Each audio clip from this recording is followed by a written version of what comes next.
আসসালামু আলাইকুম। কেমন আছো তোমরা সবাই? আশা করছি তোমরা সকলেই খুব ভালো আছো, সুস্থ আছো। আলহামদুলিল্লাহ, আমরাও বেশ ভালো আছি।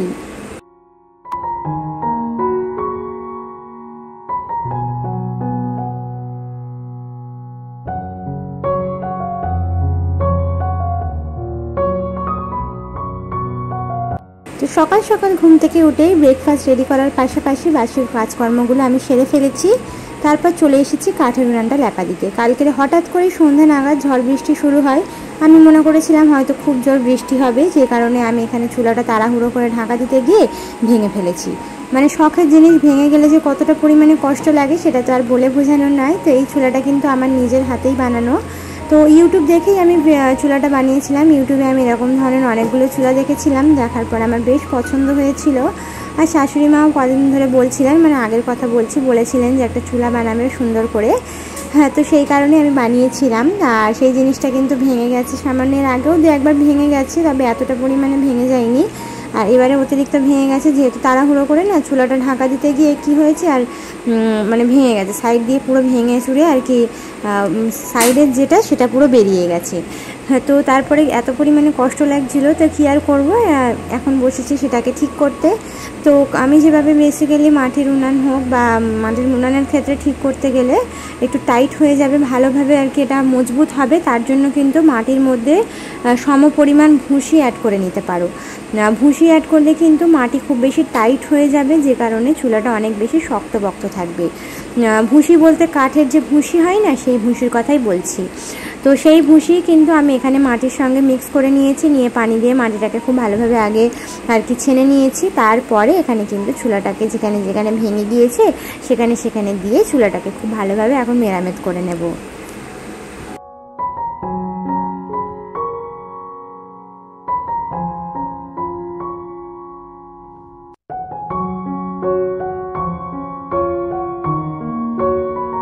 তো এই ভিডিওর মধ্যে আমার অনেক দিদিমণিদের অনেক কমেন্টের আমি রিপ্লাই দেব, যেগুলো আর কি অনেক বেশি কমেন্টগুলো আসছিল। তো ভাবলাম এবারে যদি না আমি রিপ্লাই দিই তাহলে কিন্তু আমার আপু বোনেরা আমার ওপরে রেগে যাবে। হ্যাঁ, তো সে কারণে ভাবলাম এই ভিডিওর মধ্যে কিছু প্রশ্নের উত্তর আমি দেব। তবে তার আগে ভিডিওর একটু দেখিয়ে দিই। এখানে মা সকালবেলায় মানে ভাত আনতে যাওয়ার সময় মাছ এনে দিয়েছিলেন। তো সেই মাছ আমি কিন্তু ধুয়ে ধায়ে রেখেছিলাম। তো এখানে এখন মাছটার মধ্যে আর কি লবণ দিয়ে রেখে দেবো, এতে করে কিন্তু মাছের আঁশটা গন্ধটাও বেরিয়ে যাবে। আর মাছটা ভাজার সময় খুব সুন্দরভাবে আর কি মাছটা কড়কড়ে করে ভাজা হবে, আর তেলের মধ্যে লেগে যাবে না। এটা কিন্তু আমার শাশুড়ি মায়ের কাছ থেকেই শেখা, মানে বেশিরভাগ সব কিছু আমার শাশুড়ি মায়ের কাছ থেকেই শেখা। বিয়ের আগে তো একটা কুটোও নাড়তাম না, মানে ভীষণ করেছিলাম আমি। তো বিয়ের পরে যখন একা হাতে সংসারটা পড়েছে তখন বুঝেছি যে সংসারের দায়িত্ব কর্তব্যগুলো কাকে বলে। তো যাই হোক, এখানে এখন মাছের সঙ্গে ডিমটাও পাওয়া গেছে, যেহেতু বড় মাছ তো ডিমটাও পাওয়া গেছে। তবে ডিমটা আমি কাঁচা রেখে দেবো, আর মাছগুলো সব ভেজে অর্ধেকটা রান্না করব আর অর্ধেকটা আর কি রেখে দেবো। যেহেতু আমরা অল্প লোক, অত বেশি মাছ রান্না করবো বা কী করবো, সেই কারণে অর্ধেকটা মানে যতটুকু প্রয়োজন রান্না করবো, বাকিটা রেখে দেবো।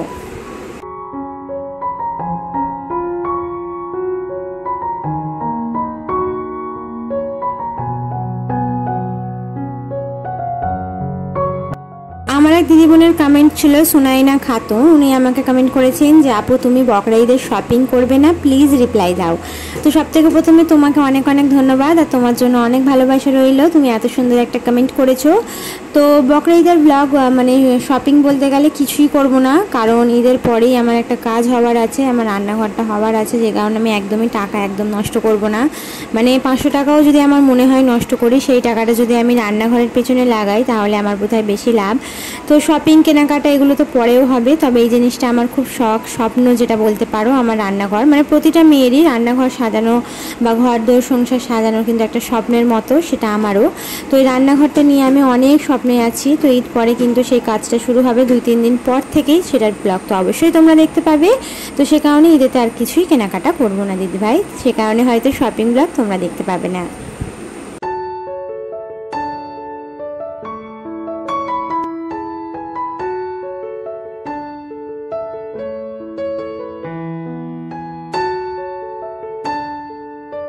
এখানে ভাত বসিয়ে দিয়ে আমি কিন্তু লাউটা বেছে নিচ্ছি, আজকে লাউ দিয়েই মাছ রান্না করব। তো যতক্ষণে আমার ভাত হবে ততক্ষণে কিন্তু কাটাকুটি আমার হয়ে যাবে।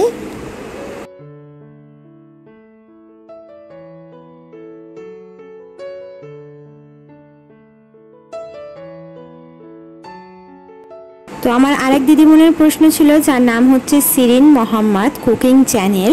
উনি আমাকে কমেন্ট করেছেন যে আসসালামু আলাইকুম আপু, তোমার ভিডিও দেখেছি, দেখে অনেক ভালো লাগলো, মাশাআল্লাহ সাপোর্ট করেছি, আশা করছি সাপোর্ট করবে। তো তোমাকে অনেক অনেক ধন্যবাদ ও ভালোবাসা, তুমি এত সুন্দর একটা কমেন্ট করেছো। আর ওয়ালাইকুম আসসালাম, তোমার সালামের উত্তর দিলাম। আর যেটা বললে যে সাপোর্ট করেছি, সাপোর্ট করার জন্য অনেক ধন্যবাদ। আর সাপোর্ট করাটা আমি চেষ্টা করব।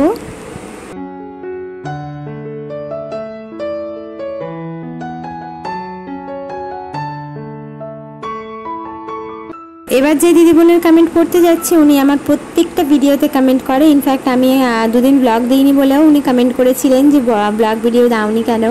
তো ওনার নাম হচ্ছে মিনারা বেগম। উনি আমার প্রত্যেকটা ভিডিওতে কমেন্ট করে, আমার কিন্তু ভীষণ ভীষণ ভীষণ কাছের একজন মানুষ। তো তোমাকে সবথেকে প্রথমে অনেক ধন্যবাদ, আর তোমার জন্য অনেক দোয়া আর ভালোবাসা রইল। তুমি আমার প্রতিটা ভিডিওতে কমেন্ট করো, তোমাদের কমেন্ট আর ভালোবাসা আছে বলেই তো আমি ভিডিও করার জন্য এনার্জি পাই, তাই না? তো উনি গত ভিডিওতে আমাকে কমেন্ট করেছিলেন যে কালকে এত কাজের চাপ ছিল যে মোবাইলটা হাতে নেওয়ারও সময় ছিল না।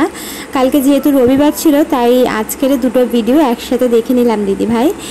তো অনেক ধন্যবাদ, তুমি প্রত্যেকটা ভিডিওতে কমেন্টগুলো করো, আমার কিন্তু বেশ ভালো লাগে। আর তোমার কমেন্টগুলোর আমি অপেক্ষাতেও থাকি যে আমার কখন এই ভিডিওতে তুমি কমেন্ট করবে।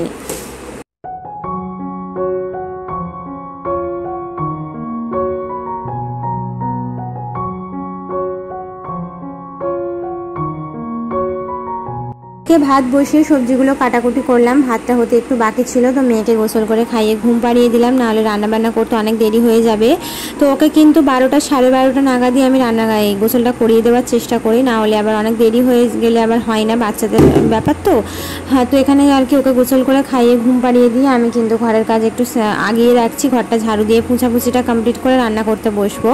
তাহলে কি হবে বলো তো, এদিকে ঘরের কাজটা আমার কমপ্লিট করা থাকবে, ফলে ওদিকে আর আমার হেডেক হবে না যে রান্না কখন মিটবে, তখন আবার আমি এদিকের কাজ করব। সে কারণে ঘরটা ঝাড়ু দিয়ে পোঁছাপুছিটা কমপ্লিট করে নিয়ে তারপরে রান্নাবান্না করব। রান্নাবান্না কমপ্লিট হয়ে গেলে হাঁড়ি পাতিলগুলো ঘরে ধুলে দেবো। আমাদের যেহেতু ফ্লোরে খাওয়া দাওয়া হয়, সে কারণে হাঁড়ি পাতিলগুলো আমি ঘরেই রাখি, আর হাঁড়ি কিন্তু আমি মানে চেঞ্জ করি না। তো যখন আমার একটা সুন্দর ডাইনিং হবে, তখন ইচ্ছা আছে সব কিছু চেঞ্জ করে, বা রান্নাঘর কমপ্লিট হয়ে যাওয়ার পর ভাত তরকারির হাঁড়ি তো আর ঘরে তুলবো না, তখন আমার রান্নাঘরেতেই থাকবে।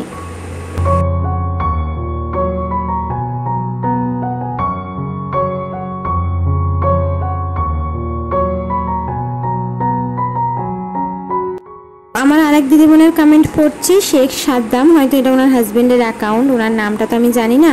তো উনি কমেন্ট করেছিলেন যে আসসালামু আলাইকুম, আমার নাম সুইটি দিদিবোন। তো সুইটি আপা, আমার কয়েকটা প্রশ্ন আছে, ভিডিওর মধ্যে উত্তর দেবেন প্লিজ। 1 নম্বর প্রশ্ন হলো, আপা তোমার কি ননদ নেই একটাও? দ্বিতীয় নম্বর প্রশ্ন হলো, তোমার শাশুড়ি কি কাপড়ের দোকান আছে? তৃতীয় নম্বর প্রশ্ন হলো, তোমার শাশুড়ি কি তোমার জায়ের কাছে খাওয়া দাওয়া করে না, শুধু তোমার কাছেই কি থাকে? আর তোমার জায়ের ঘরটা একটু ভিডিও করে দেখাবে প্লিজ। তো সবথেকে প্রথম কথা, তোমার সালামের উত্তর দিয়ে ওয়ালাইকুম আসসালাম, আর তোমার জন্য রইল অনেক দোয়ার ভালোবাসা। তুমি এত সুন্দর একটা কমেন্ট করেছো, জানতে চেয়েছো।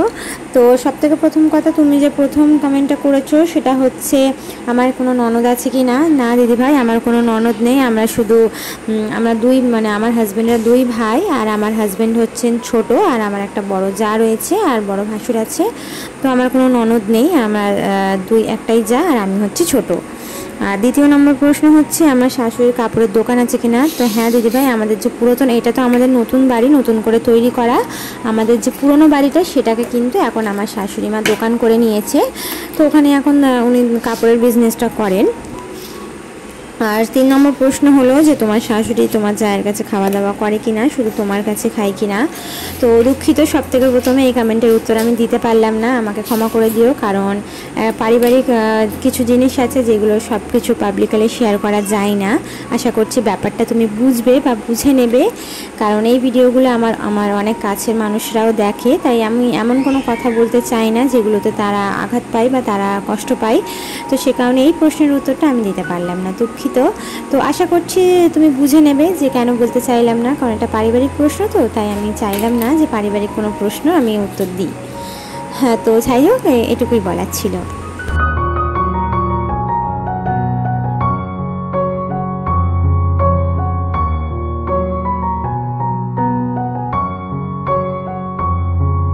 তো এখানে কিন্তু ঘরের কাজ কমপ্লিট করে চলে এলাম এবারে রান্নার দিকে। তো মাছটা ভেজে নেব, আর লাউটা কিন্তু আমি প্রেশার কুকারে চচ্চড়ির মতো করে নিয়েছি, মানে যেভাবে আর কি চচ্চড়ি করা হয়, মশলা কষিয়ে নিয়ে লাউটা দিয়ে কষিয়ে পানি দিয়ে আমি 6টা সিটি দিয়ে নিয়ে তারপর কিন্তু ওটাকে আমি হাঁড়িতে ঢেলে নেব, নিয়ে তারপর ওর মধ্যে মাছ আর টমেটোটা দিয়ে কাঠের উনানে কিছুক্ষণ ফুটিয়ে নেব, তাহলে কিন্তু হয়ে যাবে, না হলে আবার অনেক দেরি হয়ে যাবে। এই যে কথা বলতে বলতে হয়েও গেছে।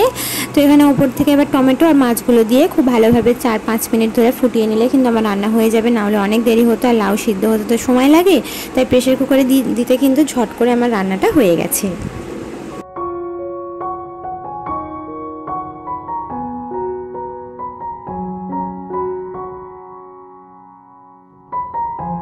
আরেক দিদিমণির কমেন্ট ছিল তাসলিমা ব্লগ, দিদিভাই কেমন আছেন আপু, অনেকদিন পর ভিডিওতে ঢুকলাম এবং আপনার ভিডিও দেখলাম, অনেক ভালো লাগলো। আমার ভিডিও দেখলে নিজেকে আবার ইউটিউবে ফিরে আনার ইচ্ছা লাগে। তো সবথেকে প্রথম কথা, তোমাকে অনেক দোয়া, তোমার জন্য অনেক দোয়া আর অনেক ভালোবাসা, তুমি এত সুন্দর একটা কমেন্ট করেছো। আর সত্যি ইউটিউবে ফিরিয়ে আনার ইচ্ছে কেন, তুমি অবশ্যই ভিডিও বানাও, তাহলে অবশ্যই একদিন সফলতা আসবে ইনশাআল্লাহ, এই দোয়াটাই করি।